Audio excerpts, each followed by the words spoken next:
And this is what it looks like at about 4 o'clock in the afternoon out here.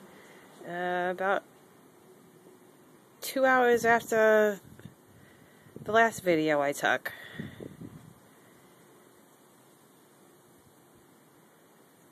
It is cold out here.